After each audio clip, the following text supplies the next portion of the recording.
So I think this is something that's, I think, quite interesting. I think a lot of people can really understand this. I think we've seen this type of thing before, and I've talked about it before.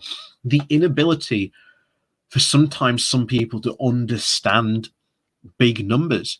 We've seen that, for example, the EU Development Fund was over, 500, million pounds, whereas the new Shared Prosperity Fund only comes to about 200,000 or something like that.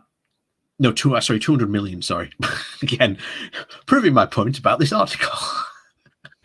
But the very fact that people don't understand of just how much they've lost when it comes to this type of numbers, and not only that, but not even being able to understand the amount of cash that's actually being spent in some of these places, leads to a very interesting thing of what this article points out of, are our politicians just completely innumerate when it comes to this?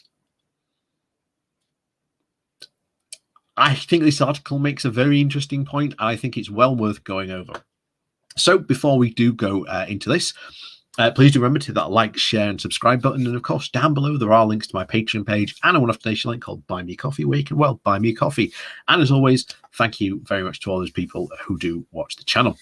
So this is, again, comes from the New European, and the title is Innumerate Britain.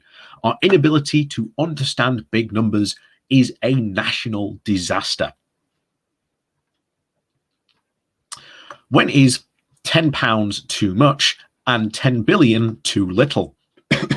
Most of us think that a tenner for a cup of coffee is extortionate, but would 10 billion be a good price for a new Channel tunnel? To a mathematician, numbers are beautiful, and they give grace and symmetry. There is anything more than a perfect nine times table.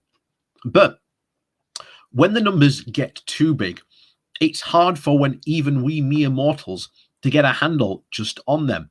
Surely the 73 billion for D.O. Harding's Test and Trace is an awful lot of money by any measure. And we become like primary school children who think of anyone over 20 is old. People who wouldn't have thought of dreaming paying £15 for a roll of wallpaper or £1,500 for a sofa, except that rich people like Boris Johnson might reasonably spend over £6,000 on the stuff. We may be able to understand that a top flight footballer costs over 100 million, but who's to say whether the 900,000 is a lot for a Union flagged plane, or if 250 million for the Union flagged Jack yacht is actually value for money? And if so, in the hands of the uneducated, the unprincipled, or even the unscrupulous, numbers become a very dangerous commodity. They can be used as a weapon or as a smokescreen to bamboozle or even baffle. This is where politicians and journalists can actually come in. They just love throwing numbers out. The only trouble is they are often as innumerate as the people they're trying to impress or even infuriate. We're investing 3.4 billion in X, Y, and Z, says the Prime Minister, taking care to avoid A, a round number, or B, saying where and over what period of time, or even C, just explaining how that relates to previous spending total or even cost. Just 2 GPs or 1.4 million patients, shouts the Daily Mail in giant letters before explaining in the text that there are actually 76 patients and another 130 people seeking telephone advice. There are another 139,914 patients, aka local people, who are presumably safe asleep in their beds, since the doctors and nurses were providing emergency cover for a midnight from 8 till 9 on Saturday, and still, pretty worryingly, not the truly shocking state of affairs of the splash the headline implied. Context is indeed in everything. In April of 2016, the Daily Express ran a front page headline saying, "Migrant mothers cost 1.3 billion. That was, of course, yesterday. Last week, last year, or even over the last decade.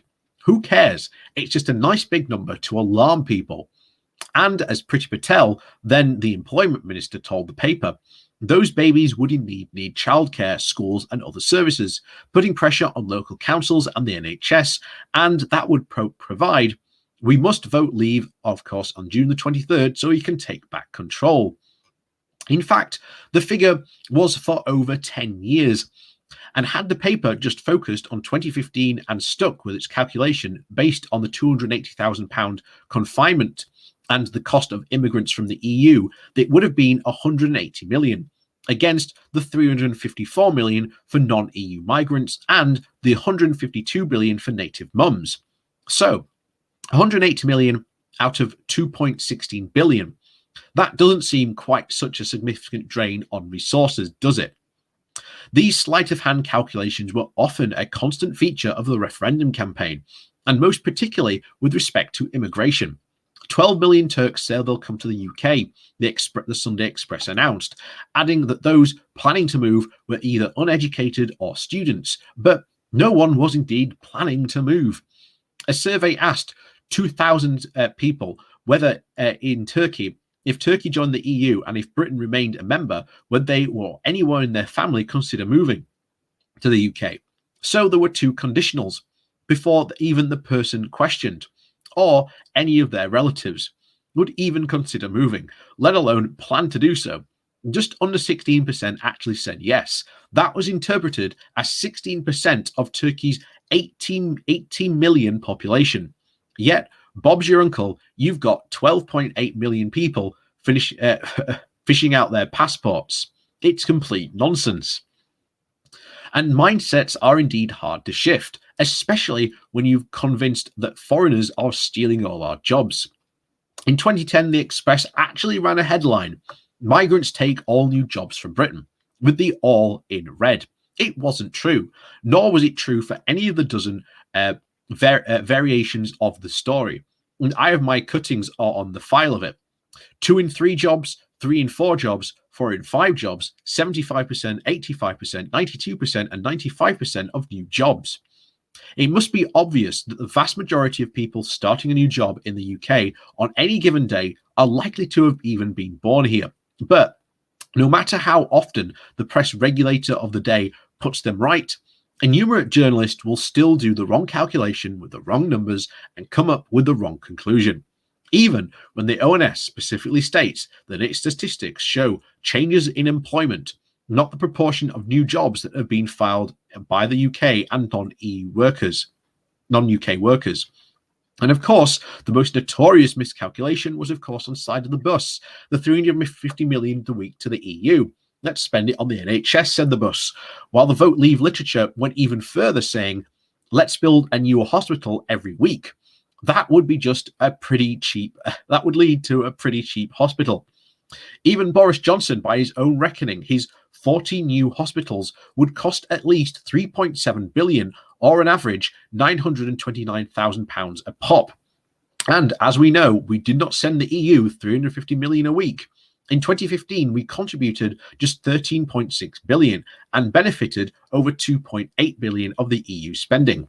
So a net cost of 10 billion or 208 million per week. Facts, who actually needs them? We're also pretty rubbish at percentages as well.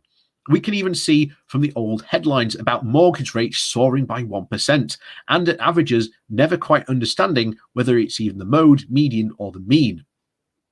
And of course, house prices rise by £29,000, claims the Express, with glee when yet another pointless estate agent survey appears. These stories are based on movements in the average house price and is determined by either the sales or the asking prices depending on the survey. It can obviously be skewed by even a single Russian oligarch buying up another bit of London, or by a lot of over-optimistic sellers. How many families live in an average house and therefore would see very specific increases in a value trumpeted by the Express? Don't even bother taking off your shoes to count. Does any of this actually really matter, though? Well, yes, it does.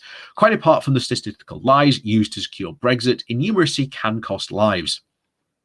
Last September, the lockdown skeptic, Tory Desmond Swayne, claimed that the ONS was estimating that there were false positive COVID test rate of 2.4%. when the total positive rate was 1.4%. That was an impossibility. There can't be more false positives than the total number of positives, since the FBR percentage of all tests carried out. This absolutely mattered because it gave further ammunition to other high-profile anti-lockdown warriors beating the same drum, some of whom were claiming that 90% of positive test rates were false, and even as intensive care units were starting to fill up. And as we know from Dominic Cummings, that Boris Johnson, I'm with bonkers. It's all complete, bullcrap. Johnson sympathized with them. Days later, he rejected pleas from the SAGE committee, from Cummings, and of course from Keir Starmer, to impose a circuit breaker lockdown to prevent or at least contain a second wave that killed more than 50,000 people. This, says the Wellcome Trust chief and SAGE member and Sir Jeremy Farner, was the darkest moment of the pandemic, as the government remained rooted to the spot. Transmission was already getting away from us, and it was a catastrophe playing out in slow motion. And all this partly thanks to people who couldn't do sums for refusing to listen to those who could.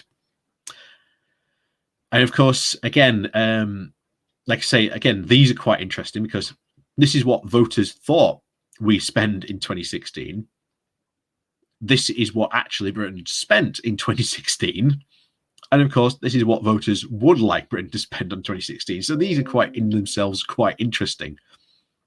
But needless to say, of course, this just means that we need better journalism and better people to understand these things. And we need journalists to understand that you need to dumb this down sometimes because, people like myself, I have dyscalculia. I can't do maths for toffee. So, I have huge problems when it comes to like adding up big sums and working out things like that. So to me, it's a complete non-starter. But if someone explains it like these have been explained here, now I start to understand it a bit better. So I do think that this does have an impact. And, as you've said there, that the end stuff with the COVID numbers, that cost lives. So the fact that, again, we have people who are just do not want to listen to those people who can do their sums can lead to loss of life, and sometimes very tragically. And of course, sometimes these things can be manipulated to mean other things than they actually are. We saw that very recently when the Brexiteers were trumpeting the rise in British exports. And again, they weren't even looking at, the correct numbers and what the numbers actually mean. But again, like I say, we did an entire video on that, on why they were wrong. But again, like I say, thank you for watching. As always, please do remember to hit the like, share, and subscribe button. And of course, down below, there are links to my Patreon page and a one-off donation link as well called Buy Me a Coffee, where you can, buy me a coffee. And as always, thank you very much for watching, and we'll see you all next time.